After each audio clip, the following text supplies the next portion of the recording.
Sa ikinasang bypass operation ng Municipal Drugs Enforcement Team at ang Angono Police, kanilang nadatnan ang 4 na lalaking ito, kabilang ang isang babae nitong linggo sa Barangay San Isidro, Angono, Rizal. Walang palag ng dakipin ang 5 individual na umano'y pakay ng otoridad. Sa lahat ng dito sa Koperative sa Pilipinas, kayo rin ay may karapatang bumili ng sarili ng abogado na may kakayanan at malaya. Hindi nyo kayang bayaran ng servisyo ng abogado, ang gobyerno ay mag-alala sa inyo. Kinilala ang mga suspect na sina alias June, alias Onyok, alias Robin, alias Buboy, at kabilang rin ang isang babae na si alias Gala. Nakumpiska sa mga suspect ang humigit kumulang na 400 gramo na timbang ng hinihinalang shabu.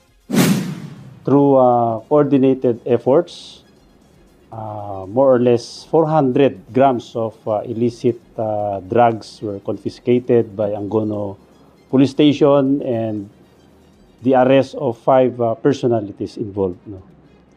3 dito ay high-value individual and 2 personalities are street-level individuals. Base sa investigasyon ng pulisya, sa iba't ibang bahagi ng Angono ang kanilang area sa pagbebenta at ang kanilang ginagawang transaksyon sa pamamagitan ng online at kaliwaan.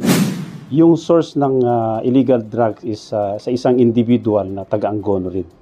No? So yun ang subject ngayon ng follow-up operation for the possible arrest of the subject personality. So far, they concentrate in Angono municipality of area of Angono. Sir, ito bang mga nahuli ay taga Rizal lahat sila? Yes, they are from Angono, Rizal. Dagdag pa ng pulisya, aminado naman ng mga suspect, ngunit ng aming makaharap, hindi po involved. Hindi po. Magsisisil po sana kami ng tubig, may dala pa account ubos.